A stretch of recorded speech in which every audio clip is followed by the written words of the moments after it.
All right, what is up, guys? This is Jake. Welcome to episode 6 of the Workout Games podcast. And joining me today, John is out. He's got a family thing going on, but we got Brandon. What's going on, man? Yo, what up? And we got Darin returning. How you doing? Doing great. Third episode. I'm stoked. I'm Third excited. episode, Darin joining us. Yeah. Making But, a streak. That's right. But so the usually routine we're going to go down here is going to be a rundown of our topics for the episode. First, we're going to start things off talking about what games we've been playing this week. Then we're going to move on to the best bit, where we're going to go over the best of something in a video game. In this case, it's going to be the best of something related to video games. It's going to be just a little bit different. But after that, we have something special prepared for this episode, where each of us are going to bring our 5 favorite games over the past decade to the table. And then we're going to state why they were either impactful to us or why we chose them. And then we're going to finish up with the war cry. We're going to introduce a topic that's going to be designed to spark a debate between us. So I'm kind of curious where that one's going to go. But yeah, like as per usual, we're going to have links to the talking points in the description below. Let's start off with what games we've been playing and what up with you, Darin? I saw you playing last night. What were you playing though? So I finished Mario Odyssey, and yeah, it was a good game. Crap, I really man. liked it. It is a good The darkest game. side of the moon? Did you go like all the way?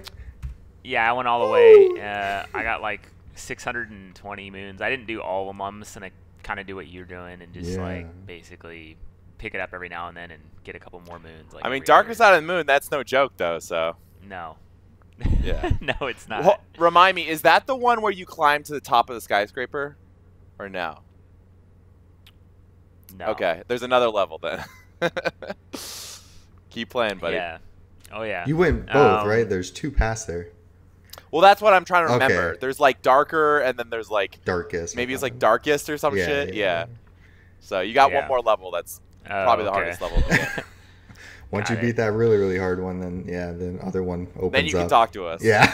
Holy, Okay. holy crap, man. Did you beat it, Jake? Yeah. Did you get that far? Yeah, I don't remember how many moons I got. I definitely didn't clear them all. I do want to go back and visit, but I know once you, well, I mean, I won't say anything, but later on, more things open up. So Oh wow. once you get to that little It is end really a part- big game. Yeah. Yeah, because I think I've put about 25 hours into the game. Yeah. So definitely gotten my money's worth. But I think I did like 35 total, and that was with going back a little bit, and getting more. Brandon probably did more because you 100% of the sucker, but 999. Got them all. do you remember how much time you spent? Or intense. I would have to check my playtime. Probably 50-ish hours, maybe. it's not too bad. Another, That makes sense. Yeah. I think I got about half that in about 25 hours. So that 50 hours probably sounds about right. Maybe 40, 50, something like that. Yeah. yeah, man. What else? Playing anything also, else? yeah. So I started playing. It's an older game, and I know it wasn't a very popular game, but I like fighting games to a degree. But Arms. That's what I saw you Okay. playing last Cool, night. dude. Yeah. I respect it. I have that. So so I beat the game on like the easiest difficulty with all the characters just to get like the little crown above their name, and then I beat one character on like the 4-star difficulty because you get to fight like it's like not really a hidden boss, but it's like the true boss Yeah, or whatever. Headlock or whoever. Headlock, yep, and it's pretty hard on 4-star difficulty. I'm like, holy cow! And then I just tried. I was like, I wonder what 7-star will be like, and so I tried it. And I got Arms does not fuck destroyed. around, man. Yeah, No, that is it a doesn't. tough game.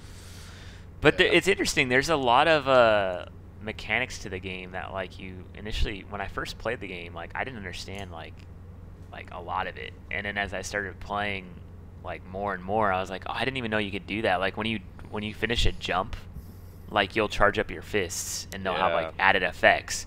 I don't feel like the game ever taught me that. There is like a tutorial mode that you can go into, but I didn't go into that. Actually, I think it's referred Kind of to as a important, dude. yeah. I think it's referred to as a practice mode. And if you go into the practice mode, it lists like all kinds of different like things that you want to practice, like counter attacking and stuff like that. And I didn't know that until once I was like, all right, I'm kind of done with this game, like in terms of like story content or whatever. Yeah. And I was just looking through the menus. I was like, oh wow, this would have been good to know. But Who's your main character? I actually like Twin Tail. Yeah, 'cause you she can, do. Like, yeah, She's 'cause my girl. her the way she can slow time and everything, and like her, Bayonetta, I don't know, it's too cool. She's good. Yeah, she's really good. Have you played That online? and Dr. Coyle's kind of, I'd say, kind of overpowered in my opinion, because she can float in the air, and her base weapons that she starts with are really strong. Yeah. Like I think it's like the Death Clutch or something like that. Shoots fireballs out. It's pretty powerful. Yeah, the good news is you can equip any arm with any character. Right. So right. you can kind of like mix and match depending on like which items you like. But surprisingly there is a lot of depth and skill to it. If you watch it like high level, there's like specific tactics and stuff, but it's not easy. Like it's definitely a fighting game. Like you really got to learn mechanics. Yeah, I watched the 2017 like championship match that they had in Japan, and I was like, "What the heck?" I'm like, "Oh my gosh, this game is insane." Have you played any multiplayer? Like played against people yet? Yeah, I did. I played a little bit online. I only got teamed up with Japanese people because I don't think there is an active community. If you go to the Reddit, they have like a Discord, and the community seems pretty friendly. Because I was like, man, I want to play online, but I feel like I'm gonna be so behind the curve. 2.5 years late. The people that are playing it, the people that are still playing it they've been playing it since launch. Dude, they're playing blindfold. Like a lot of the casual, they're using one Joy-Con. Yeah, it's nuts, dude.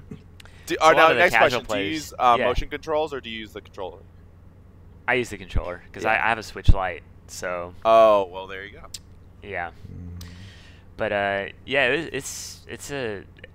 enjoyed it for what it is. I wish the game was a little bit cheaper because I picked it up for roughly about $45, and to me I think, and that was like kind of like on sale. Like I used some like coupon that got me like $15 off or whatever. But I think the game probably should have been like a $40 game. I don't know. I mean, it's a good game though. Like if you like fighting games or you're looking for something unique and kind of Nintendo-ish, with the bright colors, 60 frames per second, like it's a great game. But I enjoyed it. I'll keep playing it. I think me and John are probably gonna duke it out because he's had the game since launch, and I know he's like. Yeah, so he probably wants to like actually play against a human player, with no lag or anything. So, yeah. Are those dedicated servers? Or are they peer-to-peer as well? Peer-to-peer? Yeah, peer-to-peer. Yep. So that'd be pretty hard. I don't think any Nintendo game has dedicated servers. Splatoon, I believe, does. Splatoon 2? I'm not sure. That would surprise me, buddy. I'd have to check. If Smash doesn't, I would be very surprised if Splatoon does. Yeah, since that's like their game. I heard they did. I have to check. Yeah, but like I thought that was very strange too. That, buddy. Yeah, I would fact check. Yeah. That. And then the last game I played was you probably saw me playing it last night. Is Yoshi Crafted World, and I kind of dabbled it. I kind of dabbled into it like because I picked it up beginning of November. And so I played like a couple hours, and then basically a bunch of games came in, and I wanted to play each of them. They were a lot like Splatoon 2. Yep. So I restarted Yoshi's Crafted World, and I'm like, I think like 8 hours in, and it's fun. It's cute. It's what you would expect from a Yoshi game. I think if you like the Yoshi games, you're gonna like it. Some people complain about the music. Sounds fine to me. I don't really. I mean, I think it's like the lack of music. There's not a lot of it, but. Didn't really bother me. It's a good game. I know, Jake, you're saying you're not a big fan because it's way too easy for you. I wasn't a big fan. Like, I mean, they launched with the demo originally, like before they came out the game. I think they or right around the same time they came out the game. There was a live demo. I played like a couple hours of that or whatever, but I've never really played a Yoshi's game. I kind of dabbled with Yoshi's Island with when the Super Nintendo Online service came out, but like I haven't played Woolly World, I haven't played anything else, so my impression was kind of like pretty fresh, and I was like, oh, this is I mean, I play a lot of kid-friendly games. Don't get me wrong, I love Pokemon, like I love a lot of this stuff, but this was super. Hey man, sometimes you just need a jolly, laid-back kind of game, And I get that. Like there's nothing wrong with it. Stress-free.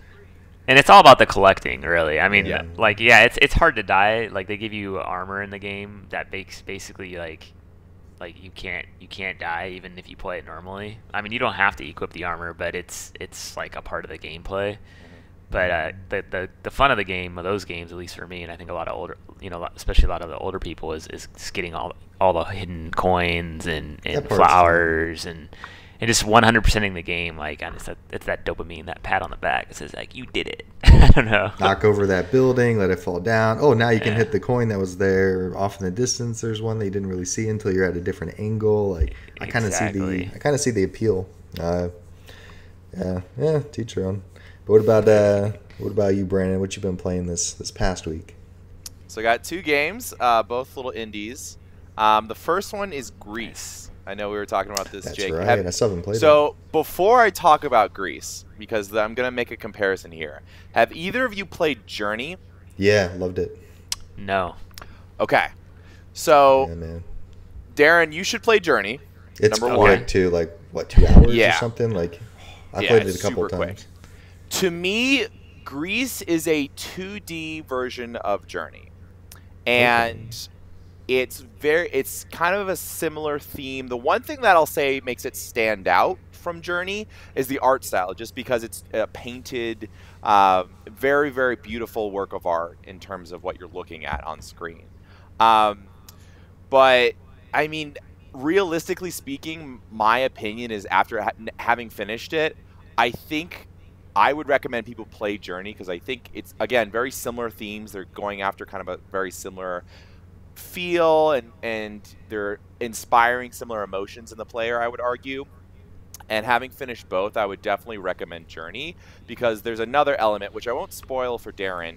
I know what you're talking about already. Right. There's an element in Journey that makes it a more unique experience. And so imagine basically everything but that in 2D is Greece. When I first saw that extra element, like, I flipped my shit. Like, I couldn't believe it. I was like, what is this? What's going on? So is it is it a platformer? Or yeah, so let me describe it. Yeah, so Greece, it's a 2D platformer, but there's no enemies. You're really just like exploring the environment, and there's like some heavy themes, but it's very it's not like crystal clear. It's very up to interpretation. So it's like, okay, it sounds or it feels like they're dealing with things like depression and like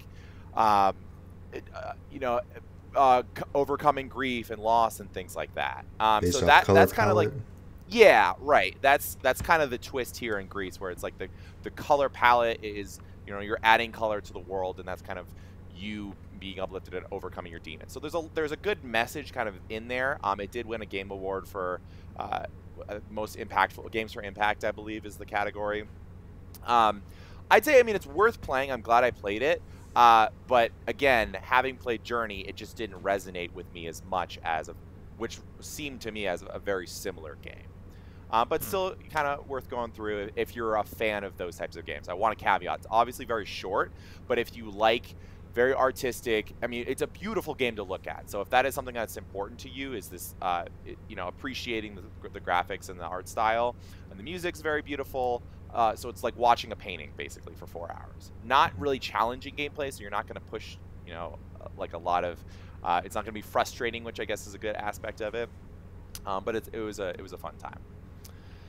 The next game I played was actually free DLC that dropped for Cadence of Hyrule, which is the mash between Crypt of the Necrodancer and The Legend of Zelda.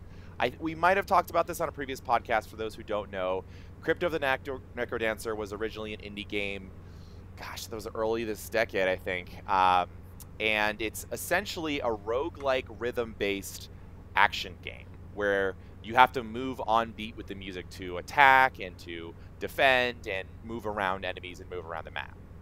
And so earlier this year, Nintendo partnered with the developers to create the spin-off Cadence of Hyrule, which is a really cool idea because they honestly took the best parts of kind of the Zelda archetype, where you're exploring an overworld, you're going into dungeons, you're beating bosses, and you're collecting items and secrets all over the map. That really wasn't there as much in the original original Crypt of the Necrodancer. And so they really did a good job of mixing these two franchises. And me being a huge Zelda fanboy, if you can tell from my Zelda t-shirt today. Oh, yeah. That's what I'm talking about. Yeah. It is a good love Super letter. Mario Kart, actually. Yeah. See, Jake and I are crushing the game shirt today. Soy sauce. Yeah, there you go. Representing Japan. Represent it. Rep it, dude. Rep it. But it's a really good love letter to fans of Zelda, and I love rhythm-based games. I'm a big fan. I really like when I can get into the soundtrack, and I like feel like I'm experiencing the soundtrack in a different way than just passively. So the DLC they dropped was essentially just you playing as the bad guy, and the way the game works, it's interesting because the entire overworld is generated each playthrough. So you have kind of like similar tiles, but they could be like completely different locations. So like Gerudo Desert in one playthrough could be on the southeast, and then it could be in the northwest in a different playthrough. So they really mix up the map every time you play through. So you playing through as a villain is basically like you doing a new run through with any of the other characters, with like slight twists on like your abilities, and some of the boss encounters are a little different. But overall, I mean, I love that game. It was an easy excuse to dive back into it. Again, because it's randomly generated every time you play. And I awesome. Played it through the first time with Link. You can play Zelda in the original run too, but definitely recommend it for rhythm fans and Zelda fans alike. Which I love both those. Yeah. So I don't have it yet. I'm hoping for a physical release at some point. I don't know if that's gonna happen. Hopefully limited runs. I don't know. Yeah, maybe. I don't know. But I'll probably download it at some point, because that was a game I was kind of interested in when they announced it. I was like, because I love rhythm games. I grew up playing like DDR. And I love DDR Zelda, with a thumbstick. Yeah. You gotta play Beat Saber, man. You still do. I know. It's a good time. And they just did the 360-degree levels, so I still haven't played that. I just saw a quick clip of it like a couple hours ago, and I was like, ugh. Actually, I think it's Beat Saber, but 360-degree levels, so like you'll be beaten, and then it'll start going to the left, and then like insane. Yeah. Oh, God. I'm worried because I have a cord, so I don't have the Quest, so I don't know how well that's been implemented. Like, strangle you. I know, but yeah. Wow. I can see it now on the news. I think Cadence of Hyrule actually has a demo, because I'm pretty sure I played that for a little while. It does. Yeah, so if you want to like dip your toes in, I'm not very good at that. Like, I remember playing like an hour or something of that, and I could not get the beat down. I could not do it. The good news, I will say this, there is a fixed beat mode, so it essentially disables the need. So if you're shit at the game, I play that guy. Like, got it. Speaking of accessibility last week, like that's the ultimate accessibility mode, where it's like, hey, the entire like core of this gameplay, you like don't have. Yeah. You can play just overworld like normal, you know. Or just man, that's bad. But anything else or? Just those two, and kind of messing around on Halo a little bit, but those are the biggies. Mine are pretty much the same week after week, just progressing a little bit in each one. Astral Chain up on the channel for episode 37, published the other day. Crazy epic boss battle. Kind of, if you guys have played Bayonetta 1 and 2, it's very reminiscent of what happens when you go into like the end boss battle, or the one that's like right before the end boss battle. For Bayonetta 1? Yeah, it's just like both of them. Like what happens. I saw my friend fight that boss. So dude, Bayonetta end bosses are like too hype. The moment this pops, like if you guys ever play this, like I think Brandon's gonna play it down the road a little bit. If you play this, get to the part where I'm at now. If you can maybe look back at this podcast or something, you're gonna like immediately click. You're gonna be like, oh, I know exactly what he's talking about. The moment like the intro happens, and you're just gonna be like, oh, this is Bayonetta. You know, this is like the exact same thing, but. I think I died 4 times during that battle, and the way Astral Chain works is you have AED charges, like defibrillator or whatever, like something that pops, and I think I'm up to 4 now. So actually, then I probably only died 3 times or 4 times, and I had to use an AED battery. But so if you die, you lose all your health, and it recharges using one of your AEDs. And I think you get like 3 or 4 chances like each battle, or you have to use those batteries. And I really haven't had to use it much this entire game, all the way up until now, like once or twice in the past. And I had 4 in this one battle. So it's hard. Dude. Wow. Yeah. This was spike. Man, and I went in loaded. Like I knew something was gonna happen, so I go up and buy all the passive stuff, bought all the health, bought all the combat items. I'm like, I got this. Used it all. Died multiple times. Yeah, it was hard. Episode 38 is cooking now, but Fire Emblem 3 Houses, that's the next one we're playing. So this is hard because almost anything I say is going to be, it's hard, you know, but because I have approached the aforementioned time skip that we've been talking. I'm already like 2 or 3 hours past it at this point. So I've seen a lot of the what's a good way to put it? Where are you? Here we go. Where are you geographically? Geographically, okay. Let's see. So my main hub is Garrig Mark. They're at the monastery. So you're in the monastery, okay. But I've already... Have you gone out of the monastery? Have you started to like go across the country? Okay. I've already had like I'm on my 3rd major encounter after that. I've already... And you're in the East Kingdom? East Probably. Kingdom. So, man. I know. So, we can talk later, but yeah, I mean, what I've said, like I kind of walk wrote down, like, out of the room. Yeah. No, it's okay, because I don't want anybody who's watching this to be like, oh, he ruined, like this part of the game. So what I wrote down here, just as like my thoughts, was like I passed that time skip by a few hours, started consolidating my house members to prepare for what I assume is some of the more like end game content. I'm like 40 hours in, like right now, a little bit past 40. And game. I think it was 50 hours for my campaign. 50. It's oh wow. I'm already moving against the main bad force. Oh, okay, you are. Okay. Yeah, because that's where I'm going next. You finished. That's the East Kingdom then. Yes. Yeah. Okay. Yeah. Okay. I guess East Kingdom works best because then that doesn't really spoil much, but yeah. Right. But yeah, so I'm really curious at this point how some of the other houses are going to play out, because I'm assuming, and I've not checked into anything, but I'm assuming everybody's house, no matter what you select, is right. I'm guessing if you select Golden Deer and you're going through all their decisions and you get like midway through the game, like your decision's right. What's weird is I know right is a very interesting word to use. Right. What I love about Fire Emblem Three Houses is you think your house is like why would anyone choose something else, right? And they really do a good job of like explaining like the other side of the coin when you're the other houses. That's what I'll say. Okay. Yeah. So there is probably one right, but there's so there like, isn't. See, that's really, tricky then. It's really like morally gray. Like a lot of people, because like your perspective is like these people are bad. Like why would they do this? Right. And then you play their story and they're like, this is why we're doing this. Why are they doing this? I have a friend. Awakening was like that or something like that. I think it was Awakening where it was like or Fates. You mean like, where it's like the Nor versus the light and the dark kingdoms. Fate. Yep. Yeah. It was like, okay, well, I kind of see their perspective of things. Like. Yeah, it's an evolution of that, but I would argue Three Houses is a lot more complex in terms of the story.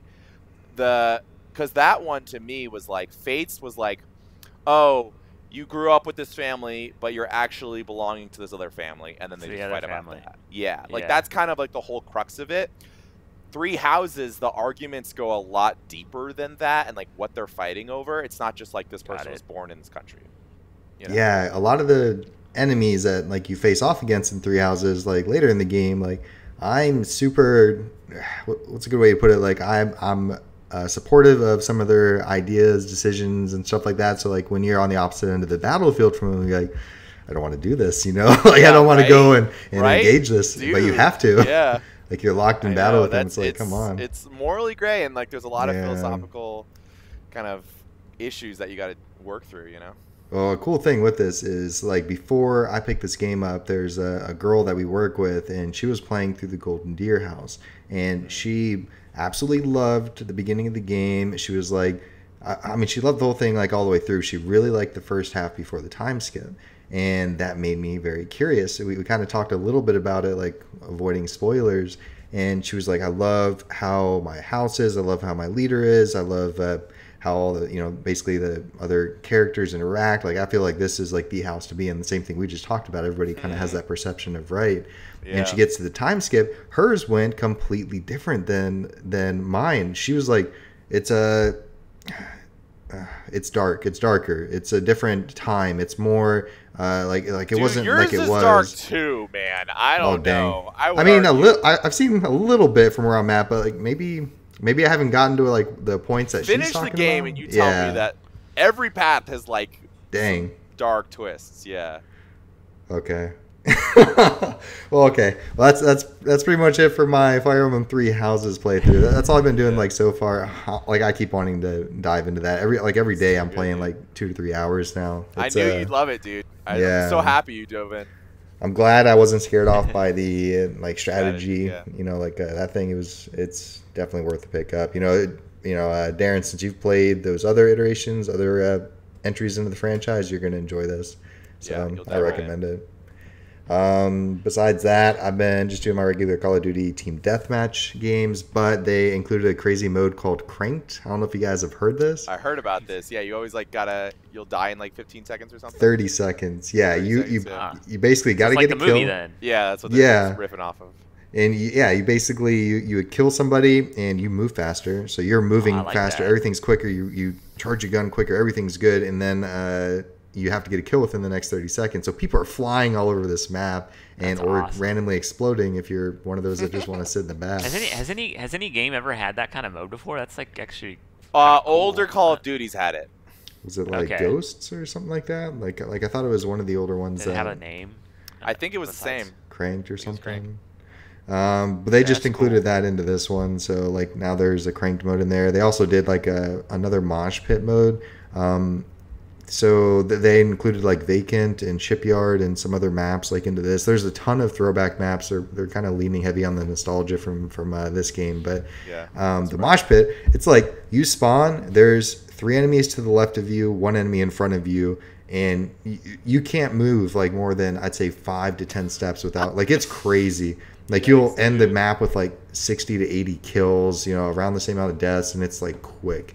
And it's literally mosh pit, small little box of a map, still the same amount of people you have in Team Deathmatch, and just absolute insanity. Dude, I cook a grenade the moment I spawn. I chuck it. If I don't, then where I spawned, I'll get a kill or something from somebody else, and like it's crazy. But that's it for Call of Duty. I also picked up Super Mario Maker 2 and Sekiro from the library. Nice. Just from the library because I wanted to kind of dip my toes in a little bit. Kind of, Sekiro's not a game you dip your toes in, buddy. Yeah, well, I wanted to have at least a feeling of it because it's a game of the year. Game of the year. Like since this thing actually got that title, I'm like I got to at least try it, and it's at the library, so it's like no skin off my back. It's literally like however much time I decide to put into it. And if you like it, you can just end up buying it. Yeah. If you really like it. Or Steam steal it from mine, because I have it on Steam. That's true. Yeah. Steal that crap. Super Mario Maker 2, we've been talking a lot about it on the podcast, and so you guys seem to be enjoying it. I'm like you, probably just going to be a player, not going to be a creator, but I think that's something you can very easily just dive into for 30 minutes to an hour. Yeah. Since you guys both are playing it, well, you're renting it, Jake, but I do kind of want to make a level just for you guys. Warcraft Games level, let's go, dude. Yeah. Dude, I'd be down. I'll be down to play it. Yeah, I'll check that. So that's it for this. Let's move on to the first bit of the podcast, the best bit, with the following question: what is the best video game controller? Who wants to start, guys?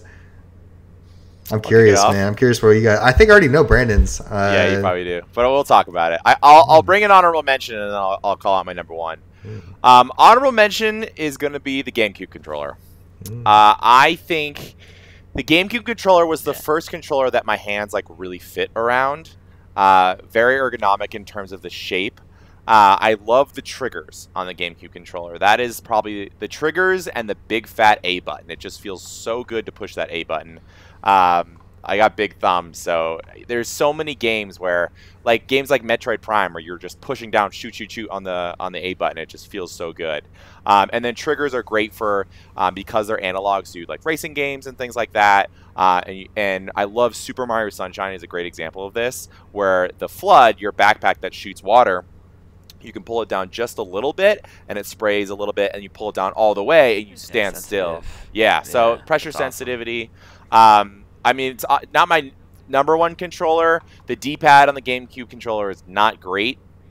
And the B button is a little small, so depending on the game, that can be annoying. But most games, I think, use it well, where the A is your primary function, and then okay, this extra function is on the B, so it ends up working out. My number one controller is going to be the Switch Pro controller. Funny enough, I do actually have that with me. I can show off. Switch Pro controller. I think I knew it. this to me is kind of the perfect blend of what I look for in a controller. Again, ergonomic, it's bigger. I have bigger hands, so something that I can fit around. Love the feeling of the joysticks, which is very important to me. Love the layout. I didn't love the PlayStation format where you have the two joysticks on bottom. I really like the uneven where one's on top, one's on bottom. Kind of offset. Yeah, offset. Yeah. Face buttons feel great. Triggers are, again, another big part for me. The triggers, they're not analog like GameCube is, but they still have like a very satisfying snap-in. Sometimes I feel like some of the bumpers on like the Xbox controllers can be like too aggressively clicky on the bumpers, where it feels kind of like plasticky when you click it. But this is like a very smooth, you kind of like roll your finger off it. It feels nice. The one thing I think people have complained about is the D-pad. I actually like the D-pad in the Switch controller, Pro controller. I think it's better than a lot of other controllers. And I've actually modded my my original Switch Pro controller. There's like a trick that you can just do to like put some tape on the inside of it to help with the nice. how it reads. That was like the one nitpick I always had. Yeah. That was the one nitpick I always had with the D-pad, where if you're playing a game like Tetris and you're like frantically, or Cadence of Hyrule, where you're like frantically going left, right, left, right, left, right, left, right, up, down, up, down, up, down on the D-pad, if you don't do this little nitpick trick, then sometimes it would kind of read or misread. Yeah. So I think the best D-pads probably are like from the 8-bit era, 16-bit era, but it's as close as I've felt. It's leagues better than the PlayStation D-pads, leagues better than the Xbox, the one that has like a weird roll circle around it. So to me, it's kind of like the controller I've adapted. I use it on PC now. I use it basically for everything I can. Well, for me, I'll just piggyback off that since it's literally, that's my honorable mention. Yeah. Both of those. So I would probably say in the last 3 years, it's my most used controller. Reason I like it so much, it kind of stems from my personal favorite, which it's super, super similar. So if you look at like two of them side by side, you probably already know. My favorite as far as ergonomics go would be the Xbox One controller. Yeah. I just think it's a better, I mean, look, they're like super, super similar. Offset controllers, D-pad on the bottom. It's got the same like button format. I just feel like this is, I don't know, like it just sits well in the hand a little bit better, like you were saying, like ergonomics, like maybe it just fits my hand style, play style. I think it's also because my path of gaming as I grew up was centered more around like say Nintendo early on, and then shifted to Xbox. I did like Super Nintendo N64, then I went OG Xbox. I did 360. I got like a Wii like at some point of that, but that's like completely different controller scheme. But then I got Xbox One before getting on to like say the Nintendo Switch and then like PlayStations and stuff. Yeah. But this is I just feel like this for the same reasons, like it just feels tactile, it feels responsive. It's something I actually don't play that much anymore. I mean, I pretty much fell off the bandwagon from using this on the Xbox itself, like within a year or so of Xbox One's release. But I still use it as my PC controller, like you do for your Switch Switch controller.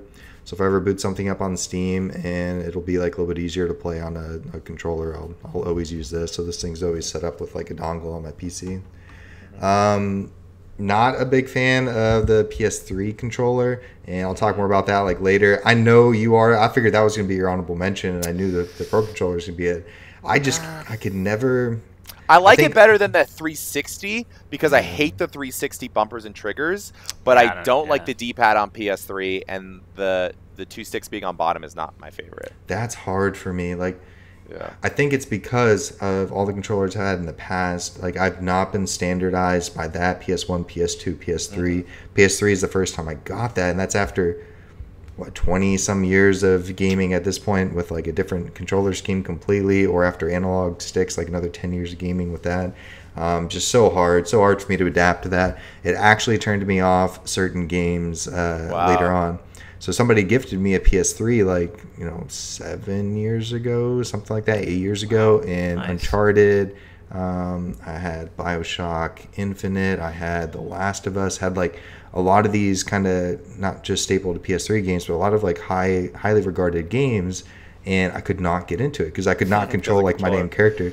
I'd be like wobbly looking up, wobbly looking down. I just, no matter what I did, I couldn't get comfortable. It's one of those things you'd have to like push through, just keep playing. Grand Theft Auto 5, I'd be like trying my best just to shoot right, and it's just awkward as crap. And so like I just couldn't do it. I went back to like trying to play on Xbox, but one other thing.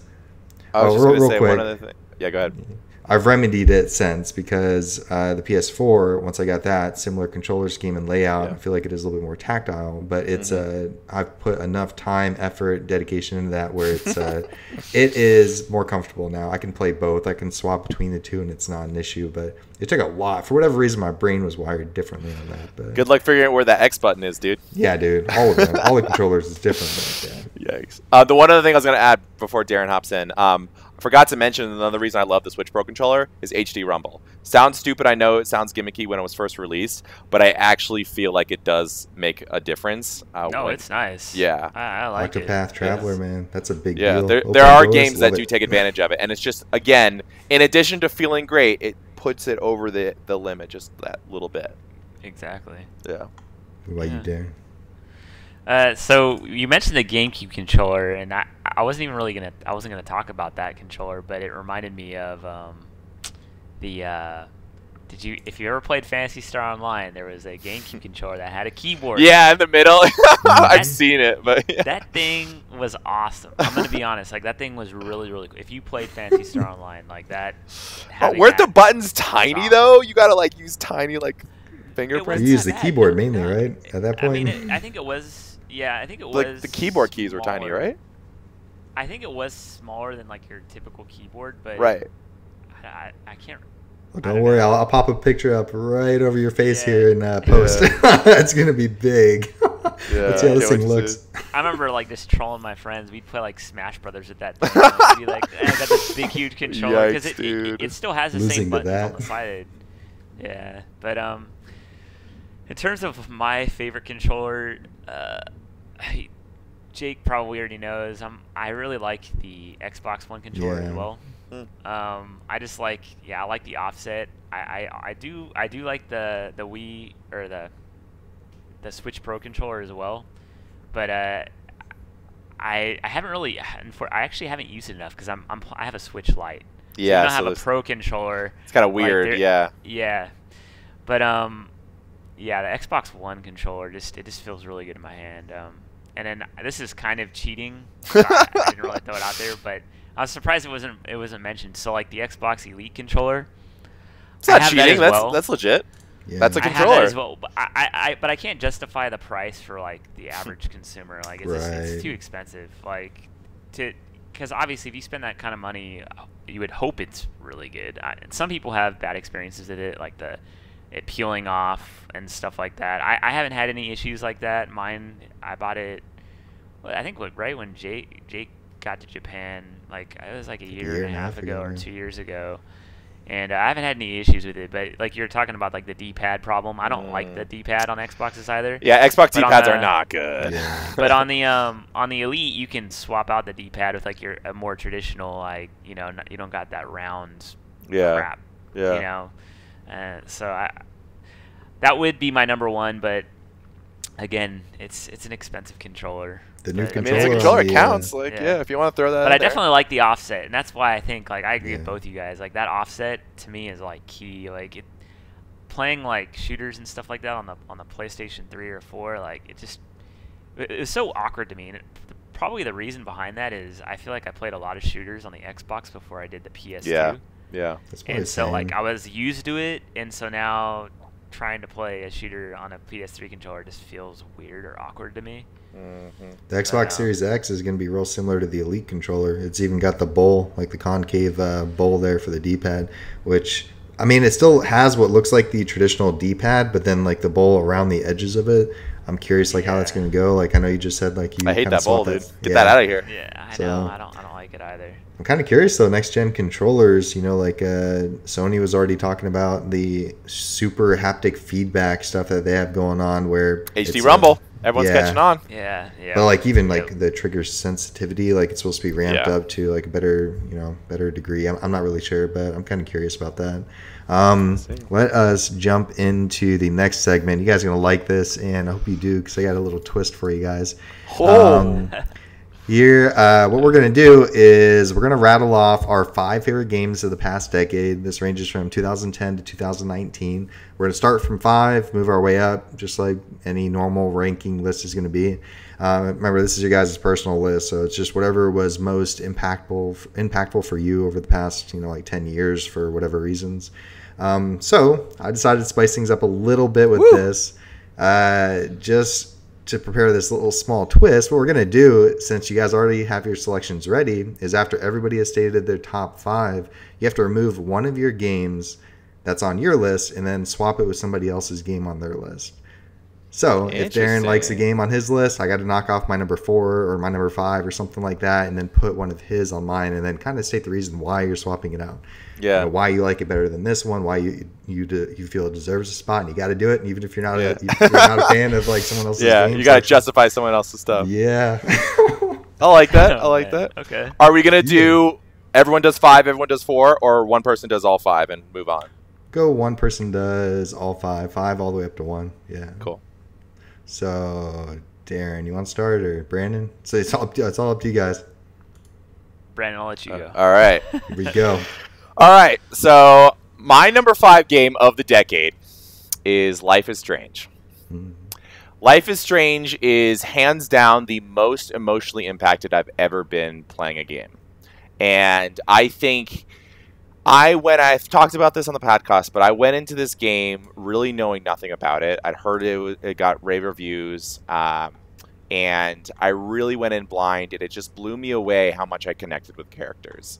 And this is, for those who don't know, a very story-driven game. I know I've talked about Life is Strange Season 2, but Life is Strange 1 to me, from the opening credits where, the main character, Max, walks outside to the locker room of her high school, the locker area of her high school, she puts her headphones in, and just the music just swells, and you really feel like it's this coming-of-age story. It kind of reminds me of, I don't know if you guys seen, like Almost Famous kind of vibes, like you're just like a kid growing up, like trying to figure out what's about the world. And there is a bit of a supernatural twist, if I've called out before. And what's so impactful to me about Life is Strange are the actual decisions. So again, it's a very choice-driven game. And what's so beautiful about that game is you really learn a lot about who you are by the decisions you make in that game. What is important to you? What do you value? And I actually, one of the other things that I've never done, I brought this game home for Christmas one year, and I told my parents, hey, this is a game that really impacted me. I think we should all play it together. And so I played this game with my parents. Cool. Yeah, and my parents are not big video gamers, but I played it with my parents, and this was just a really special experience for me, seeing their reactions. I was on the controller because they're not really good with controllers, but every decision I let them decide and I let them experience the story. And what's so beautiful, I'm not usually a fan of episodic games, but the way this game is paced out is really, really well done, where there's 5 episodes and each episode is a day of the week. And so like the Monday episode 1 really kind of like setting the stage, setting the tone, and episode 2, just really the end of episode 2. If you're not hooked by the end of episode 2, like it's a gut punch. Like you're just consistently feeling emotions throughout the journey. And yes, there are some small technical hiccups here and there. It was clear that the team didn't have millions of dollars of budget, which is something that I've called out for future Life is Strange games, that they have improved that because they got such an outpouring of love and support. But it's so hard to capture lightning in a bottle like they did with the original season, and it still stands the test of time. So that is my number 5 game. Number 4 is Super Mario Odyssey. So Darin, I know you've been playing this game, and I played Mario games growing up. I actually didn't have a Super Nintendo, the first console. I didn't have an N64, so I only played Super Mario 64 at friends' houses, and I picked it up when it got ported to the DS. So I've played all previous Mario 3D games.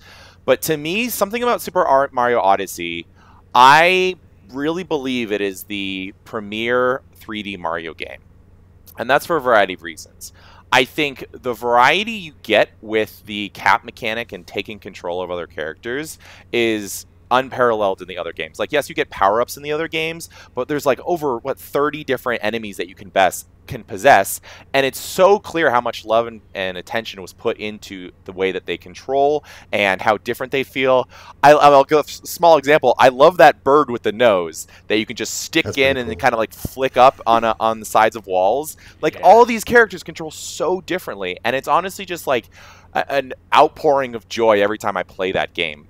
What I love about Nintendo games is they make you feel like a kid every time you play them, and this is no exception. Mario Odyssey, it's an absolutely stunning visual delight as well. It looks beautiful, really different terrain and visuals. You're going to the moon, you're going underwater. There's just so many beautiful vistas. And the other thing I would be remiss if I didn't say is that theme song, Jump Up Superstar. And there's a part in that game, for those who've played it, at the end of New Donk City, which is just like... Yeah. I actually teared up. So a couple of these games on my list I have like an emotional reaction to, and that was one of them, where it was just such a beautiful moment where they pay homage to the entire history of Mario, and they... Again, I'm very inclined to the music and soundtrack of games, and the way that they incorporate everything, and the finale of that level just cemented it as a top 5 game for me. There's no going back from there. Good game. Mario Odyssey. Yeah, I'm glad you guys have all played it, because that is definitely a treat. Number 3, we're sticking with the similar console. It is going to be Super Smash Bros. Ultimate. So, for me, I'm not a competitive gamer, with Super Smash Bros. Being the notable and only exception, I would say. To me, I have, competed in local tournaments and things like that only in Super Smash Bros. And I've loved Super Smash Bros. Since Melee, but it wasn't until, Brawl and Wii U where I really started to get more interested in it. And to me, Ultimate is the ultimate refinement of the Super Smash Bros. Formula. It is hands down the best roster in any video game, and I would argue that with anyone who tries to debate me, because there is no way that you can get another game with this many characters all combined. I mean, the fact that the DLC characters this year alone has been incredible. Like, the third-party support, getting Joker in there from Persona. Persona 5 is not even on Switch, right? And so that alone is impressive. The mechanics, again, I think they've refined them to the point where I thought Wii U was a really well-balanced game, but then they added things like small tweaks if you're more competitive that you would notice. Like, the more times you dodge roll in Super Smash Bros. Ultimate, you have a laggier roll. So it punishes people who are just rolling all the time in Smash Bros. Like, little tweaks they made like that really make the game a lot more fun to watch and fun to play at a higher competitive level. And it's Smash Brothers, so anyone can pick up and play. There's amazing party modes in there. You can really customize like different. Smashdown is an amazing new mode that you can just like pick characters and like you can do tag teams where you can have. Finally, if I want 5 different characters versus your 5 different characters, you can just keep playing until one gets knocked off. It's something that Tekken and other series have done, but it was a great addition to Smash Ultimate. And of course, again, I've been talking about music this whole time, but Smash Brothers soundtrack. Oh yeah, you can't. There's no competition. It's amazing. Right? You can just use it as like a music player, Not only is the roster, exactly. You can just plug your headphones on. Not as a roster amazing, but they have put so much love and care into remixing so many amazing tracks over time. Like, again, I'm going to argue that there's probably not a better collection of video game music out there. Smash Brothers music and Smash Brothers roster, like, it just stands the test of time. It's hard to compete with. Okay, number 2, The Witcher 3 Wild Hunt. Yeah, I knew this was going to be on your list. Yeah. So... Now, this is interesting. I'm going to say something. I think The Witcher... I'll get to explain this. I actually think The Witcher 3 Wild Hunt is the most impressive video game that has ever been developed. But it's my number 2. I'll explain. I think from a technical and artistic perspective, it is unmatched. Witcher 3, to me, is... just such an incredible game because of the scale and because of the variety at the scale. I think a lot of open world games like classic Elder Scrolls. You're going out and exploring the environment, but the quests start to feel kind of similar. They kind of feel like, hey, I'm just going to fetch this for this person. The environments look kind of similar. A lot of Skyrim is like you're going into the Dwarven depths, and it's kind of the same thing over and over. Whereas The Witcher has a few very distinct areas. First off, like Skellige, the islands feel very different than Novigrad, right? Like a very bustling city, and dealing with sickness and plagues and things like that. And versus like the farm country and the countryside and the farmlands and how spread out the entire environment is. But I mentioned the quest. I think that's the one thing that has always impressed me most about The Witcher 3.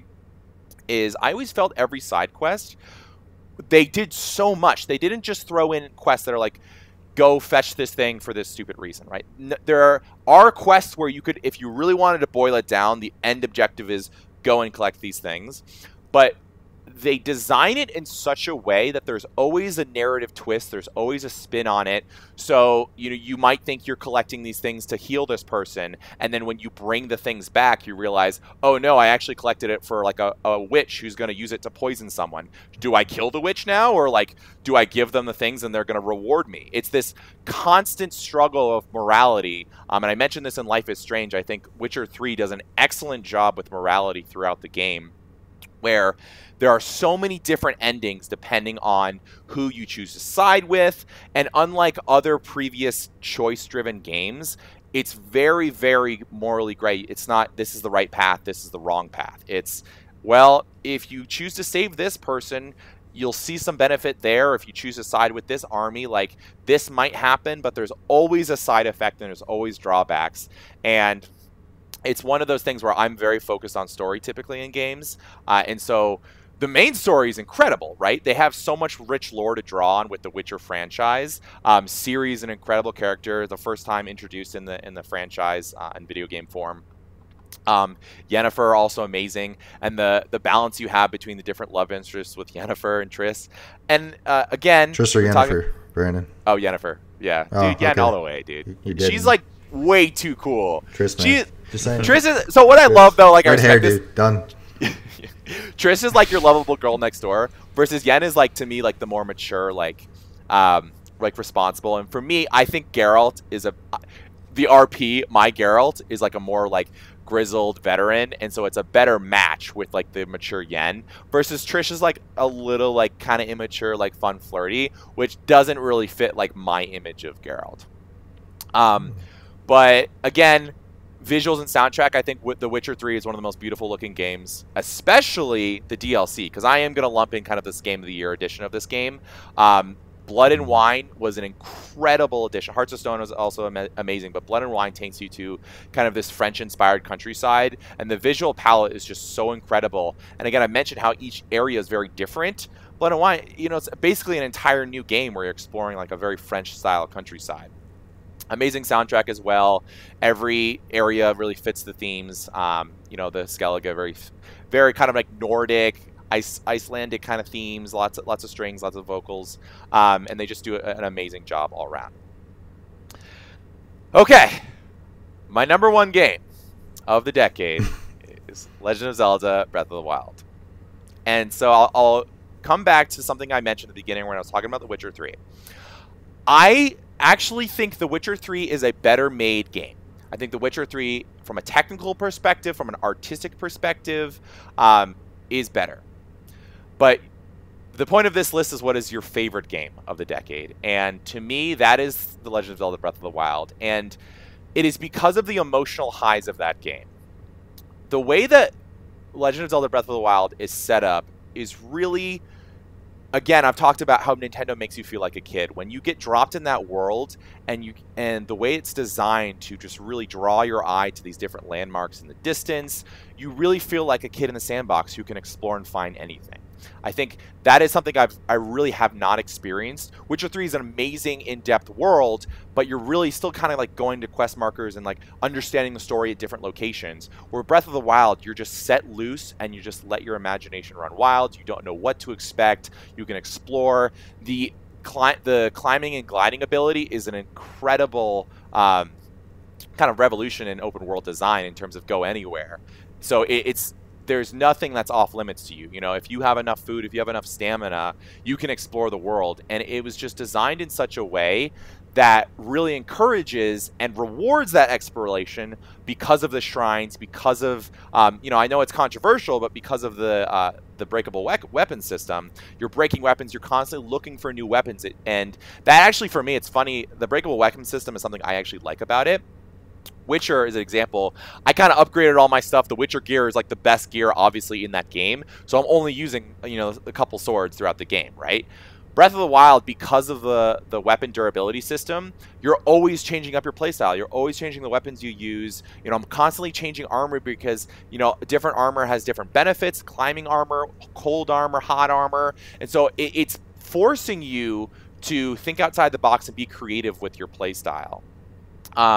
I think they did a beautiful job with the sound design, the way that it really is subtle in terms of, you know, most Legend of Zelda games are very bombastic theme tracks, soundtracks and themes as you're going through the journey. And the subtlety and attention to detail as you're kind of just exploring the world, it really adds that sense of mystery of the world around you. Visuals, I think it's the most beautiful looking Switch game, most beautiful looking Zelda game. It's straight out of the pages out of, you know, kind of that anime-inspired art style. It was like a beautiful mix to me between, like, kind of like that Skyward Sword palette with a more traditional, like, anime-style visual design. Again, I think the one thing that people critique about Breath of the Wild, or one of the things that people critique, is the story.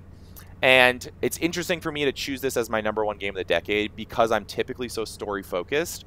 But again, the emotional highs that I had from the gameplay and exploring the world, and there is some story, there is enough to me that I thought the way that they did the memory system was very unique. And actually, I applaud them for, it was probably the best implementation of story they could have done with the way they designed the game. They really wanted it to be freeform and not force you to go specific places, which really is what most open worlds do. They funnel you down. This is an open world, but if you want to advance the story, go here, go here, go here, go here, go here. So they did, to me, that was a really good implementation for the mechanics and limitations that they had. Solid list, man. Dang, that was Yeah. good. We're gonna have similar games, but yeah, I figured. Darin, do you want to go next or do you want to go last? I want to confirm something real quick. So we're choosing one of his games from his top 5. Yeah. We'll switch it. Okay. Yeah. Okay. Cool. All right. So my list is going to be definitely, people are probably going to raise eyebrows and be like, that's really weird. But let me preface by saying that I was stuck in an MMO for like a greater part of this decade. He's locked in. I know this game. I was playing Final Fantasy 11. And so, like, I really you know, that took a lot of my focus, like, pretty much up until probably like 2016, 2017.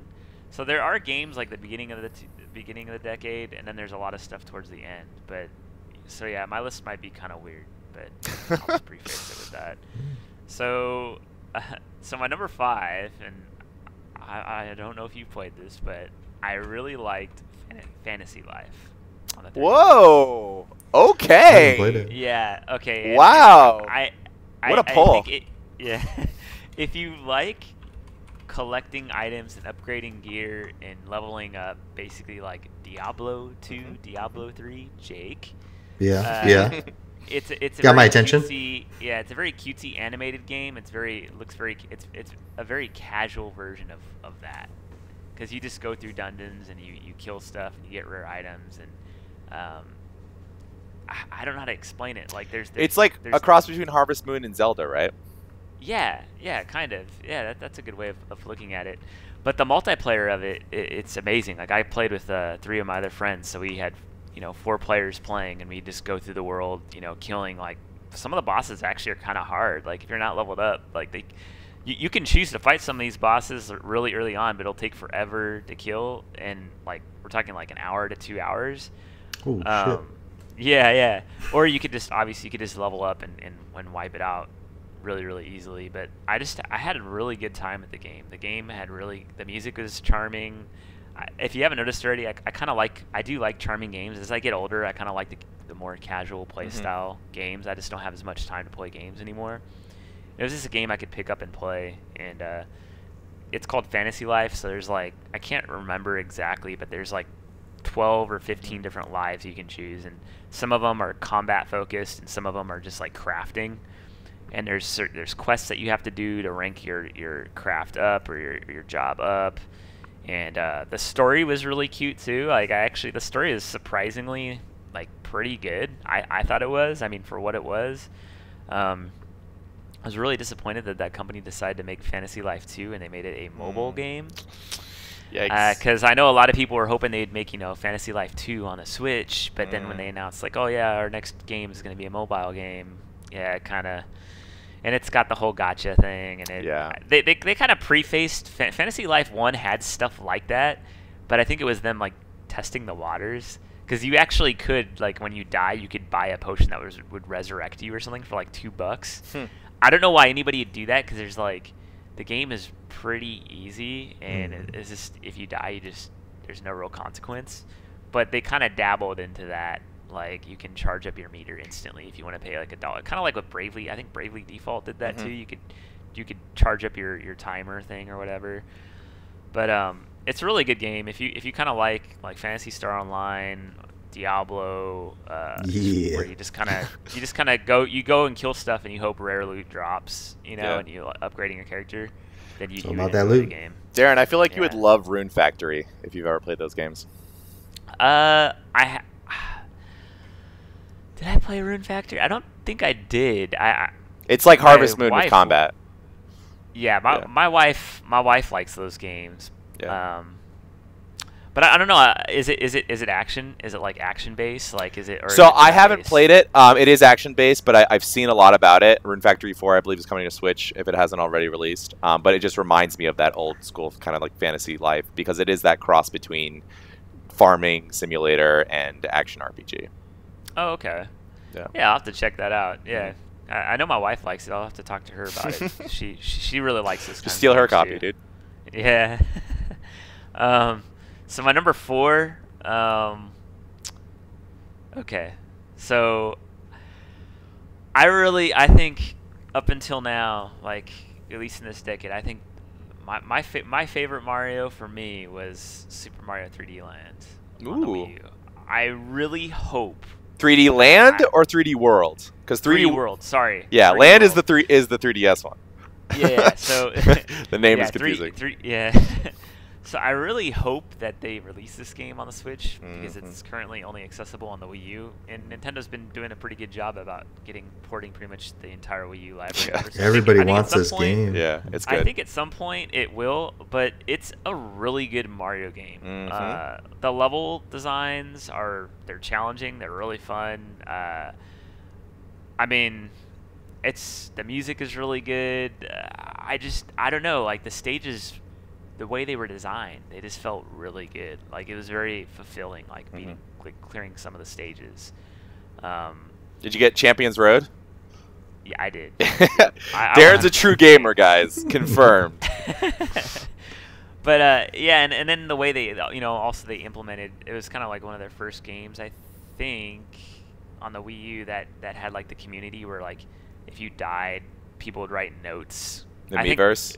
Yeah, the whole Miiverse thing, or like people that put notes and stuff at the end of the stages and beginning of stages.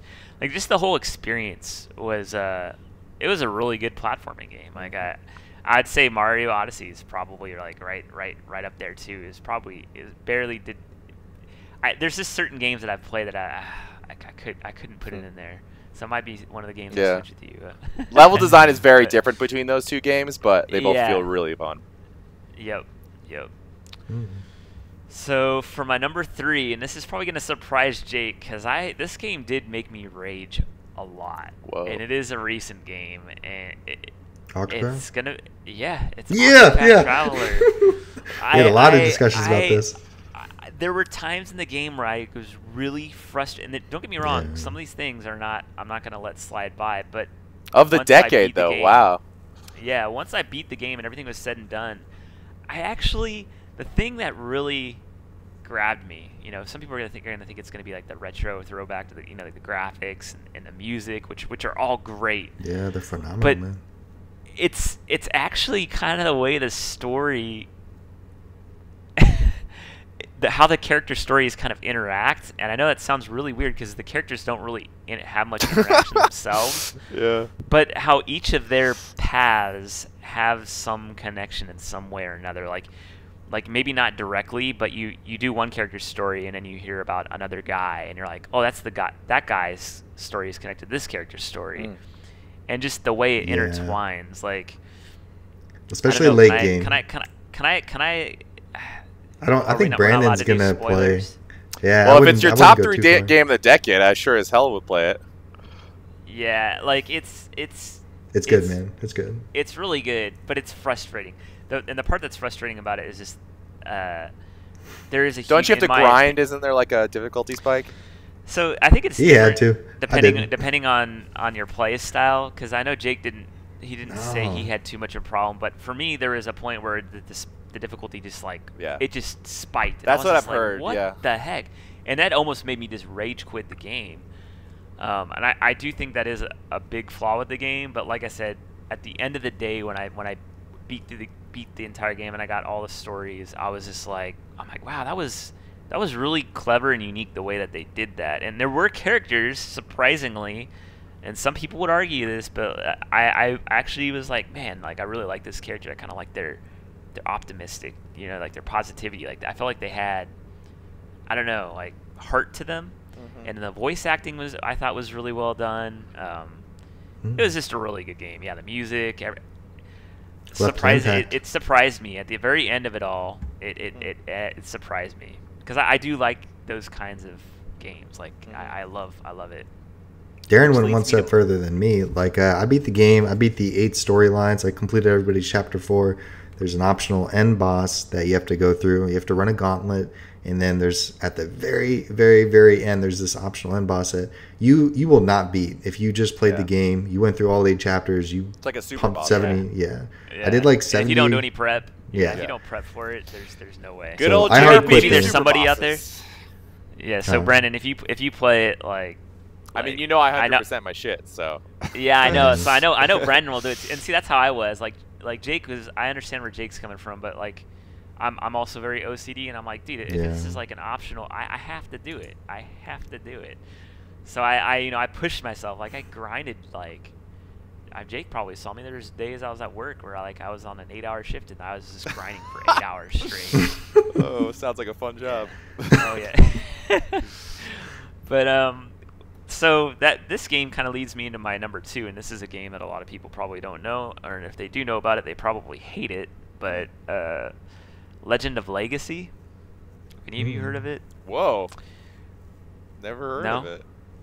No. Game of the decade I haven't heard of. This is crazy. But this is a personal list, right? Yeah, this is a personal list. Okay. Tell us more. So because I definitely don't think this contends for if there's an official list, there's no way this would be on it. Like a lot of these games probably wouldn't be on it. It's a personal list. But so Legend of Legacy is also made by, I believe it's made by the same team that did the Bravely Defaults. Is the developer. Yeah, but I think that the art style is very similar to Bravely Default. Interesting. If you look at it, and it's kind of, I don't know how to explain it. So it kind of reminds me of an RPG that's like your typical JRPG play style, but the story is kind of like Dark Souls, where the game doesn't tell you the story. You could play through the game and have no idea what the hell what happened. I'm serious. Whoa. Because there's these little monuments that are scattered through the game. I haven't beaten Breath of the Wild, but I'm assuming these little memory nodes are kind of the same thing. Except it's all text. It doesn't even show you a cutscene or anything. It's just and the thing is sometimes you'll run into these at you'll see the second tome and never see the first one, and so it's kind of, you have to piece it together, and then if you do, it actually, there is a story in it. It's actually really it's a really cool story actually. I don't know how to That's very explain different for a JRPG when they're typically super exposition heavy.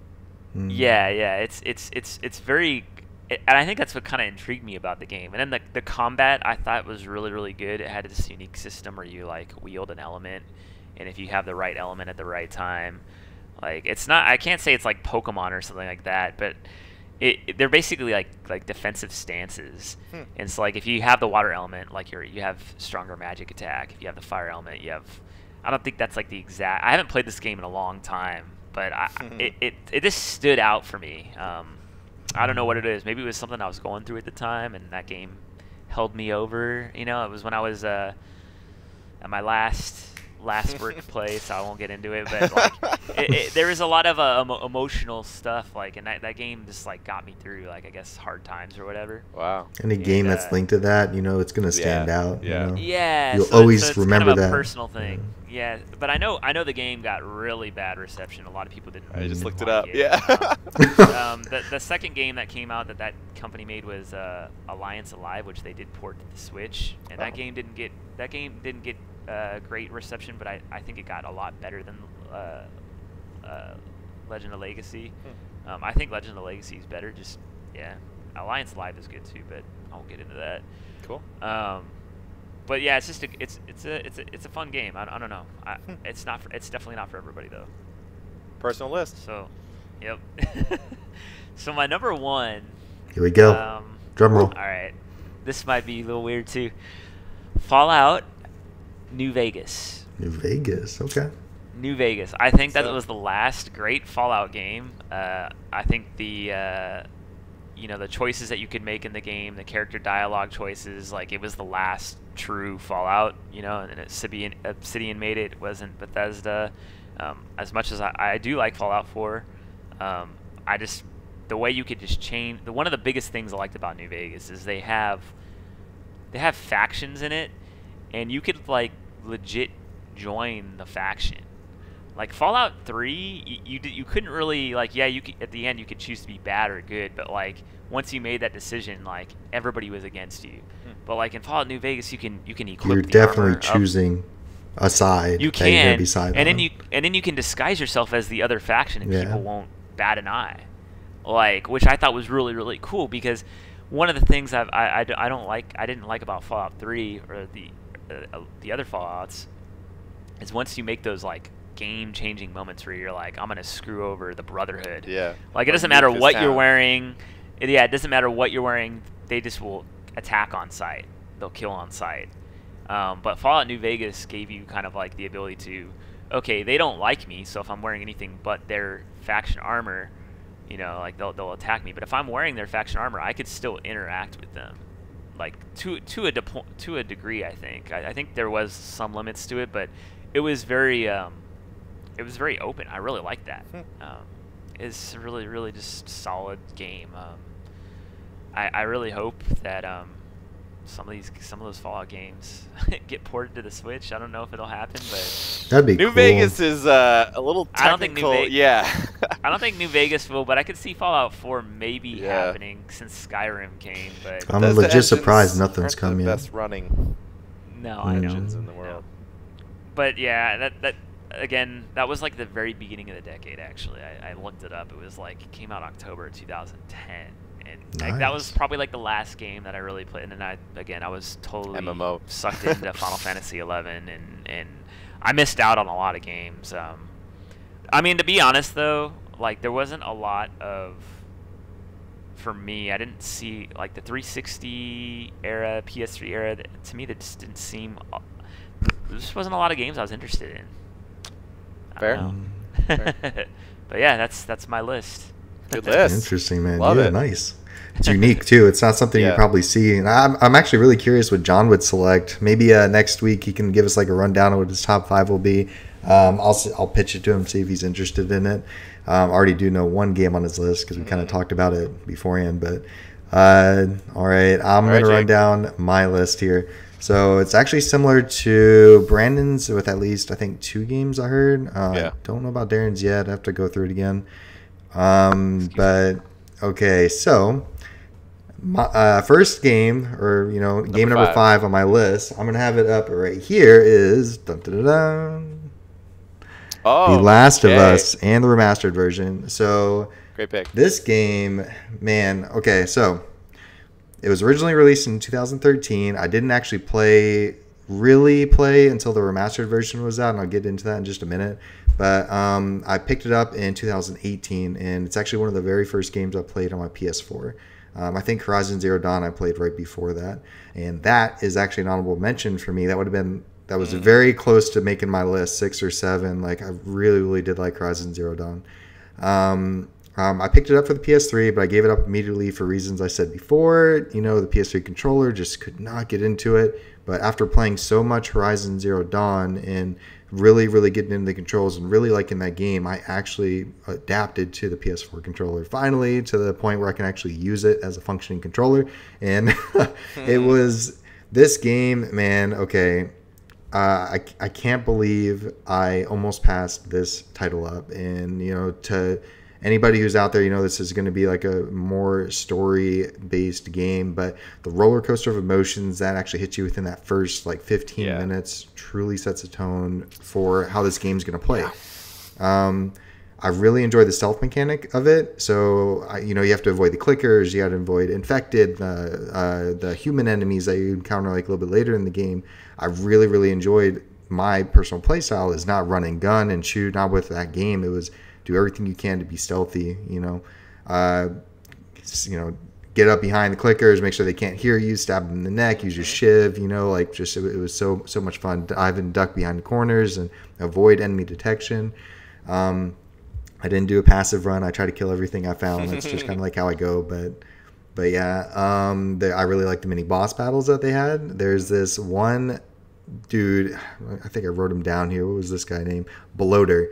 The first time that you encounter him, he's in a high school gym or something, and he comes popping out of one of the doors, and you're locked in this auditorium or this basketball court or something with him, and he's strong, and you don't have the best of gear. This is kind of earlier on in the game, and when you face off against him, holy shit, man, that was pretty epic. I wasn't expecting it, kind of Left 4 Dead vibes where the tank comes rolling in, and you have to take him down by avoiding getting hit.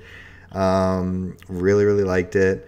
Very rarely do I actually just sit down and play a game in 1 or 2 sittings. I'm a 1 hour kind of person, 2 hours scattered out over weeks. It just takes a while. Sometimes I'll bounce out different games, but this game, Friday and a Saturday, done. It was just, I could not put this game down. Maybe 6 hours one day, 2, 3, 4 hours the next. I immediately went back and did the Left Behind DLC. So I love that game. And even in Rare, do I actually go back and do DLC? I don't know why, but my mind is my brain is hardwired to avoid DLC and throw it on my backlog to do. I don't know. Because earlier gaming, this just didn't exist. You beat the main story, you were done, But stuff say Horizon Zero Dawn, beat the game, loved it, DLC's on my backlog. Witcher 3, beat the game, loved it, and DLC's on my backlog. Very a lot of games are like that, and I do want to. Spider-Man, same thing, beat the game, 3 DLCs are on my backlog. But Last of Us, I immediately dived into. I wanted to get back into there. I wanted to know the story of the prequel, what happened beforehand, what's up with the bite mark. I wanted everything. Loved every moment. Couldn't put the game down. Solid number 5. Thumbs up to Last of Us. So, and again, it's a personal thing. Some people don't like the more cinematic style gameplay. There's a lot of the cutscenes you have to sit through. I loved it. I loved being emotionally invested in my characters. I did not want any of them to get shot. Did not want any of them to get hurt. I wanted Joel and Ellie to make it through to the end. I wanted, just a great story. I wanted to stay in that world. But that's it for number 5. Jumping up to number 4. I've got a PS3 edition of it, but I actually played this on PC. So it's going to be BioShock Infinite, guys. This game. Yeah. Man, okay.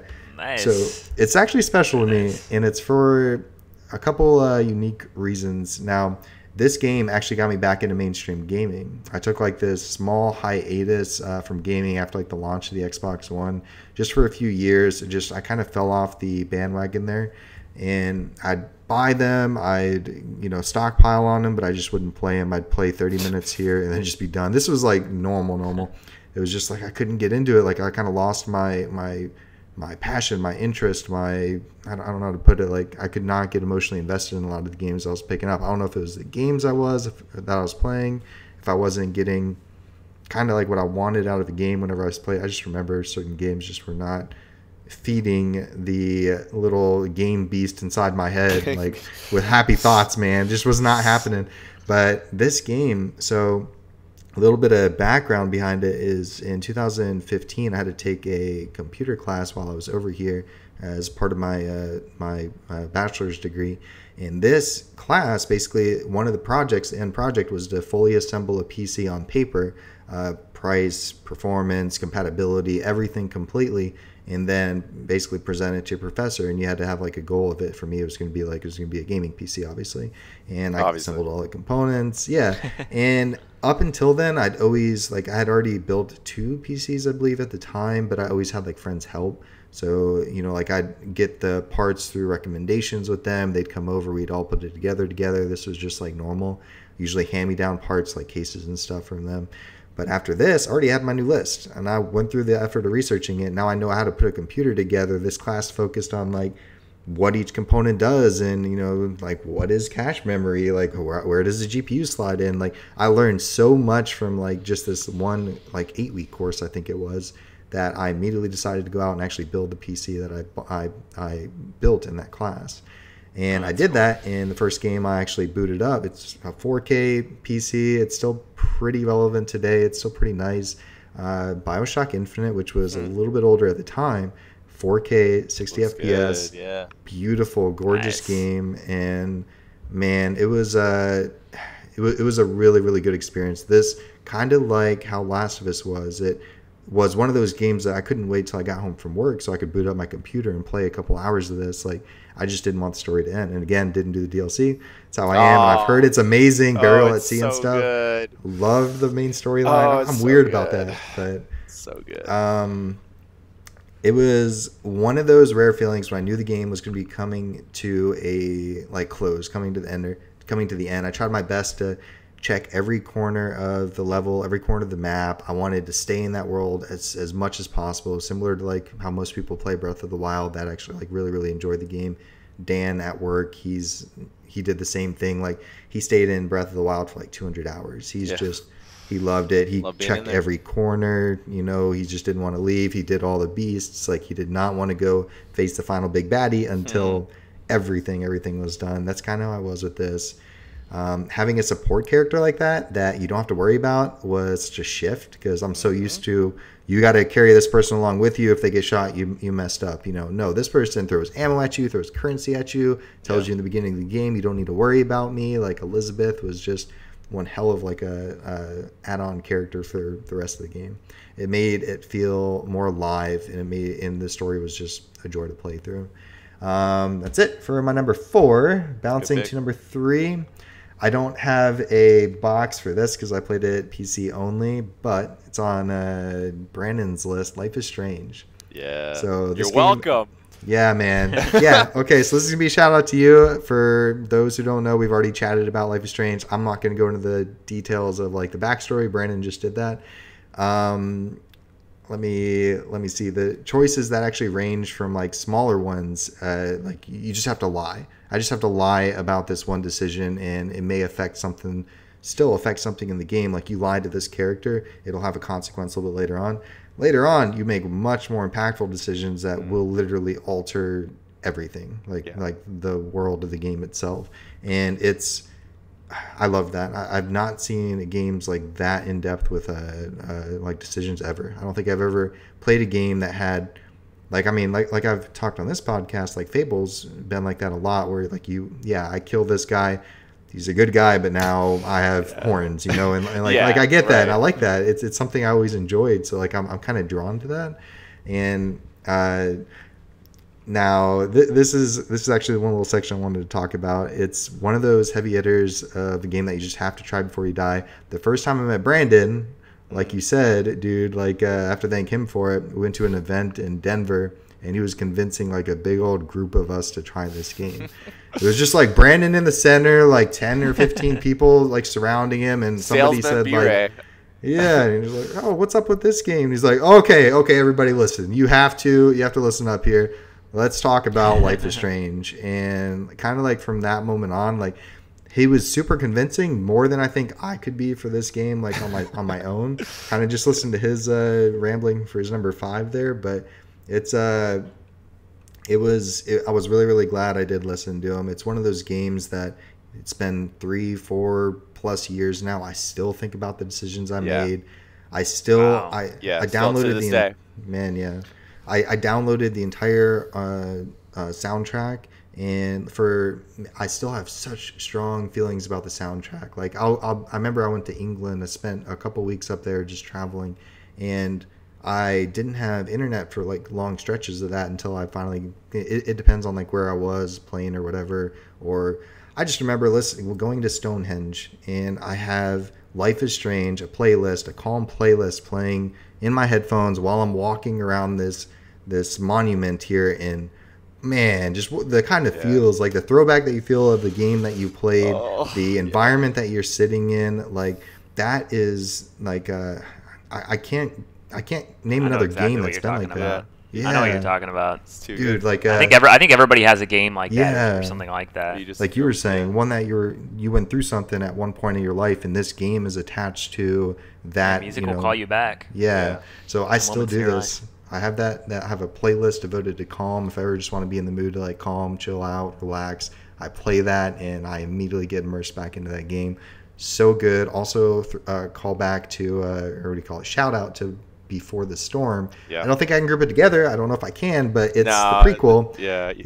Unfair too. They're standalone games. They're good on their own though. It's like Life is Strange and like Before the Storm. I just didn't want to put both like on my list and then etch out. It's top 5, but it's Before the Storm is essentially what happens before the events of Life is Strange, and it's really, really good.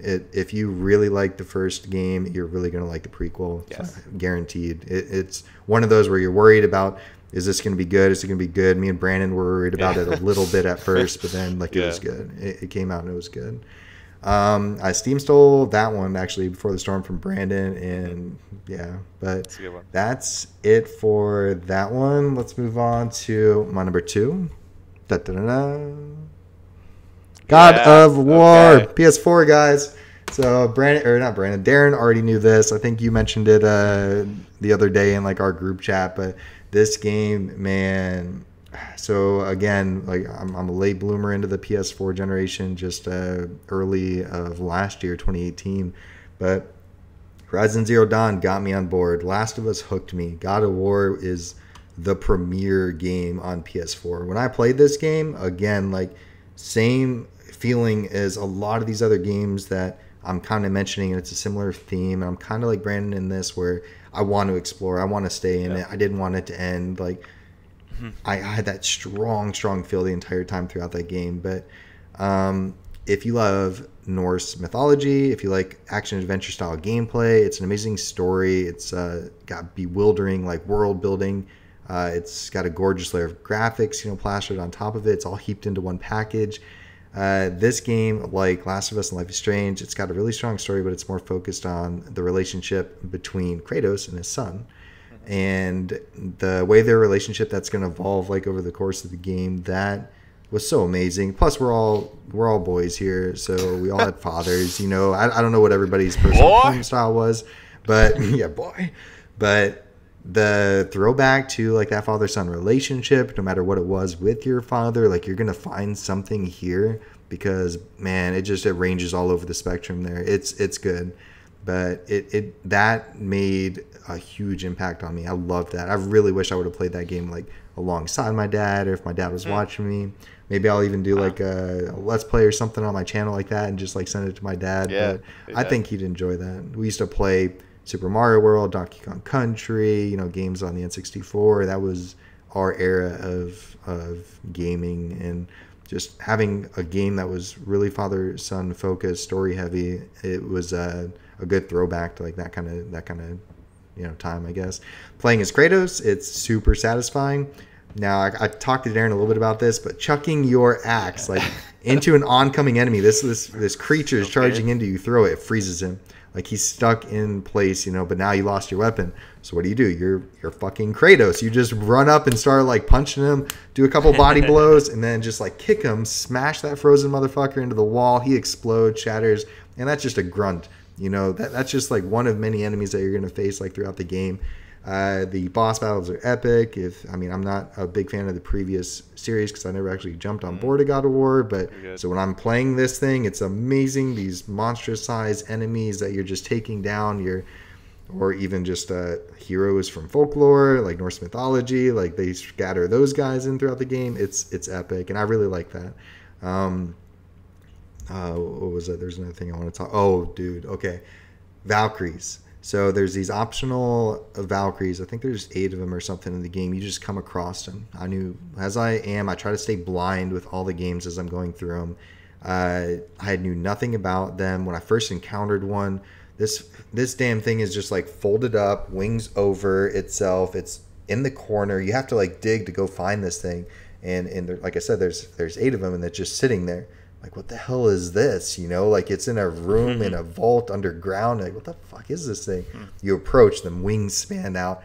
Oh, you're in a boss battle. You're in like a side boss battle. I'm like, oh shit. And these things are hard, man. These things are hard. But once you get the rhythm down, once you can actually get through them, they're pretty.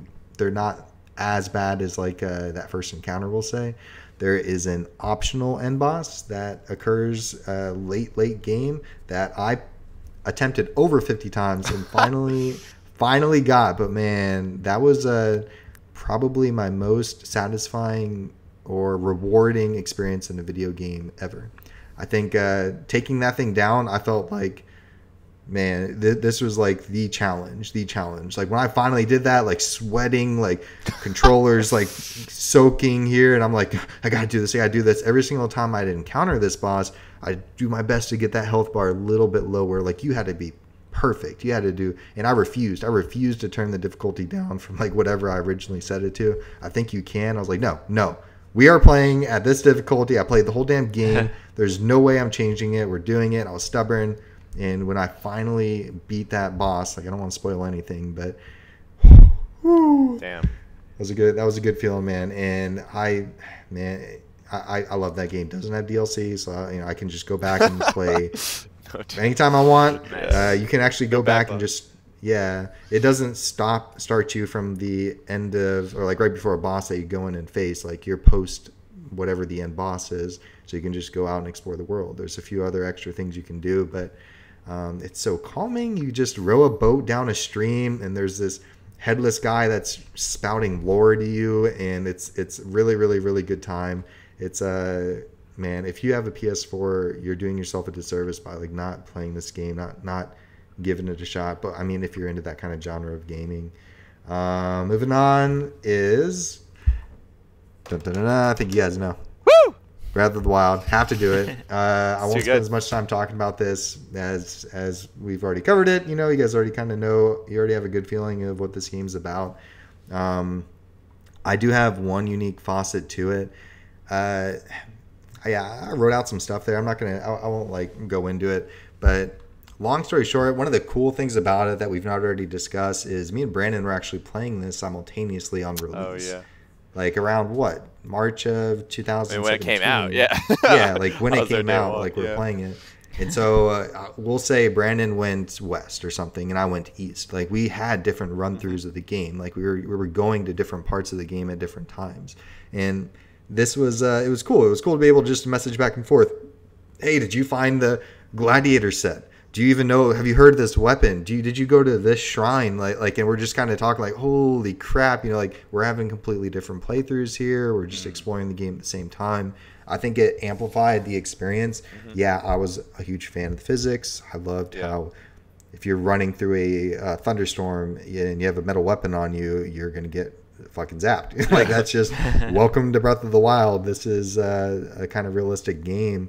If you light some grass on fire and jump over top of it, you're gonna use the updraft to get airborne. Climbing the side of a mountain in a rain, like if it's raining out, you're gonna slip. Like I like that. I really, really, really do like that.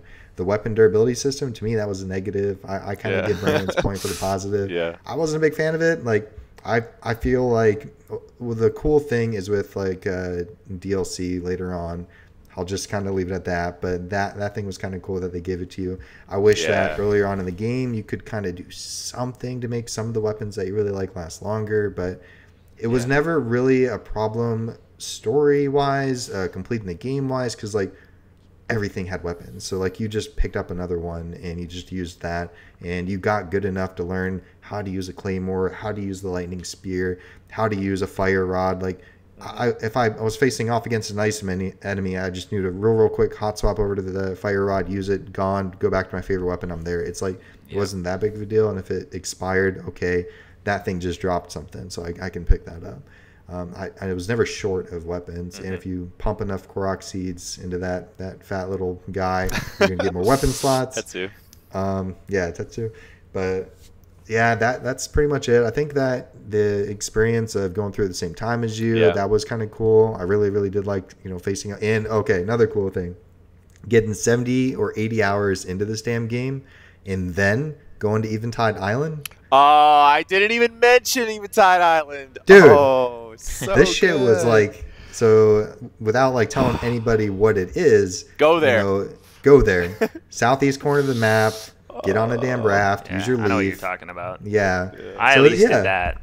So I recently we had a coworker, Dan, that just did that, and he was about the same thing. He was probably like 80 or 90 hours into the game, and I was like, hey man, did you hear about Eventide Island? What do you know about Eventide Island? He's like, what are you talking about? I'm like, oh, you don't know. Hey, this is a really fun time. You should go over to Eventide Island, and kind of explain to him how to get there. And like the next day at work, I get like the big giant fuck you. It's like, what's going on, man? What's up with this? I didn't know that. No, I loved it. It was awesome. Yeah, it was great. But it's having something like that incorporated in the game, when you think that you have a lot of mechanics mastered, when you think that you've got this game pegged, that now you're comfortable. Yeah. So I like that. That was probably between that and a lot of like the physics-based stuff that solidified it for being like on my game list. I know the story was kind of criticized. I liked it. I liked the memory system. I like just getting fed a little bit, and then you have to use your imagination for the rest. A lot of people would call that lazy storytelling, but I do like that. I like, hey, this thing happened. Here's a 1 minute clip or a 30-second clip of this thing. And then now your imagination runs wild. Like, oh God, okay, this correlates with this. This is probably what happened. I do the same thing. Time. Yeah.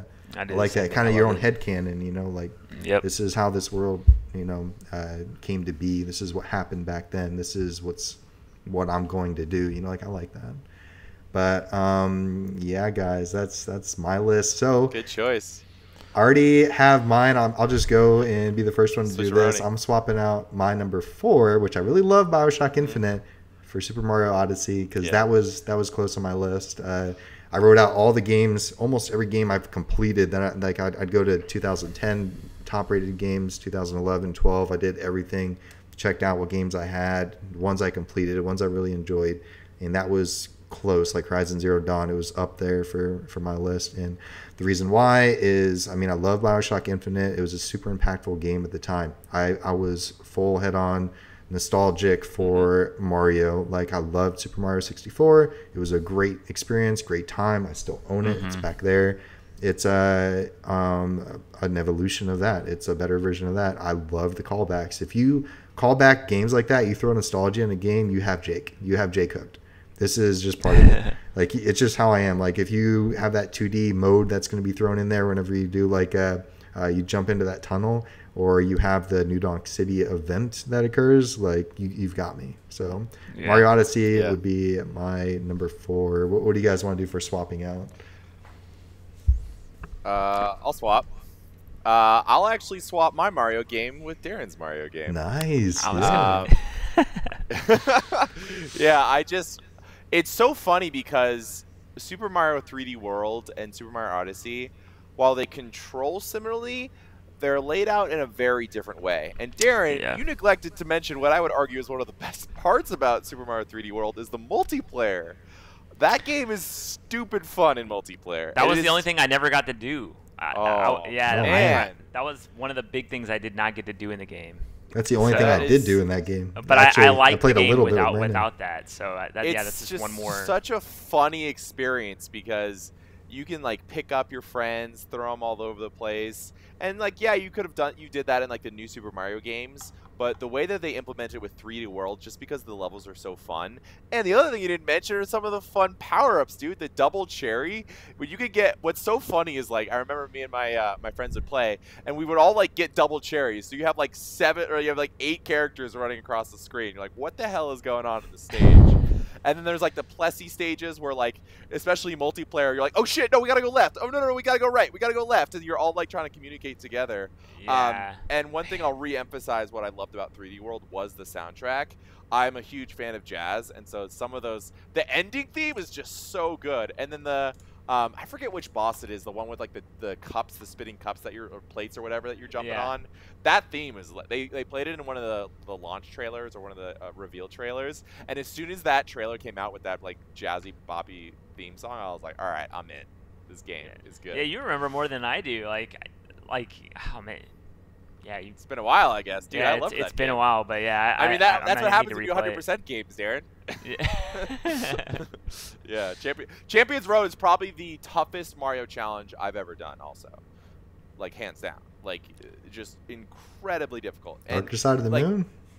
Yeah. Oh, dude. No. Odyssey is like, it's difficult, but play Champions Road with Toad, and you'll grow some hair on your chest. Let me tell you. What about Donkey Kong Country Tropical Freeze? Bopopolis, dude. Oh, all right. Well, that's not a Mario game, but okay. Bopopolis is up there. Dude. Okay. Yeah, I would say so. Yeah. Darin's played. He knows. Yeah. Dude, that's my level. And likewise, I probably just swapped my Mario with Brandon's Mario as nice. well. Because I really liked Odyssey, it. Dude. I really I like the hat mechanics. I like, you know, the way Mario moves. It feels very natural and it's smooth and like performing certain way. And the game rewards you. Like, someone else broke it down. Like, if you get to areas that are like really, really awkward and hard to get to that you're not really supposed to get to, like, you'll find coins and stuff. Yeah. And like the most awkward areas, and the game's just saying, hey, here you go. Like, yeah, we probably don't need any coins, but it's the game's acknowledging that, like, wow, you did something kind of cool, so here you go. You know, they didn't put, like, a moon maybe in that location because obviously if it's that hard to get to, you know, it turns some people off. But, like, they throw you a little, you know, like, pat on the back saying, like, hey, you got all the way over here somehow. Good job. Like, yeah, I really like that part of Mario Odyssey. So that's probably the one I would swap out. Good switch. Dang, guys. Well, I'm gonna throw this up to you guys, all you panel members here. So we're at like an hour and 40 minutes right now. We're already a little bit past our normal time. Normally we'd go on to the war cry, and then I have another segment here for like subscriber Q&A, just one question.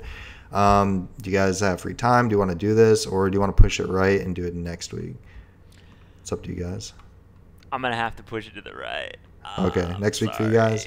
So, yeah, I mean, this went longer than I thought. I kind of assumed it would because... Hey, man, we're just passionate about games. Yeah, man, it's hard to plan for. I want to talk more, but my wife's waiting, so... Yeah. I got to take over Family the man. game, so. Family man. Yep. We'll do it next week. I'm assuming as well it's going to be a slow news week, so we'll continue the trend. It can kind of be like a makeup week. We can get John on board. I kind of want to hear his top 10, or sorry, top 5. Top 10, dude. We were here 3 hours, dude. Yeah, man. Yeah, it's hard to gauge this. Like, you don't... I put down like 30 minutes for this, but yeah, we were like tipping that. Well, I think the difference was we all have such personal stories about these games. Like, you talking about building a PC, like that is such a personal experience to BioShock Infinite, you know? Man, and I'm sitting here looking at my list. Like, you should see this thing. I have a massive list of what I wrote down for Breath of the Wild. And I didn't talk about like a quarter of what I wanted to go into. We'll bring it up next week, dude. We just keep the Breath of the Wild train going. Go for it. Let's just talk about Breath of the Wild every week. Dude. The Sheikah Slate Ruins going more into that. Terrytown going more into that. Oh, Terrytown! There was so much that like I wrote down because Terrytown. Usually when I save and exit that game, anytime I jump back into it, I'm overlooking Terrytown. Like, I'm just staring at it, you know, because so good. It's good times, guys. But so like Darin said, you know, everybody's got places to be. We'll try to push right. So next week we'll go on to the war cry. I'll give you guys a tease. It's probably going to revolve around how important stories are to video games. Does every game need to tell a story? Is that got to be the focal point? Can a game be good without it? Kind of like that topic is what we'll cover. Subscriber Q&A came from Dan. I know it came last week. Sorry, man. We'll get it next week. But yeah, sorry. Thanks guys. for sticking with us. Yeah, thanks for sticking with us.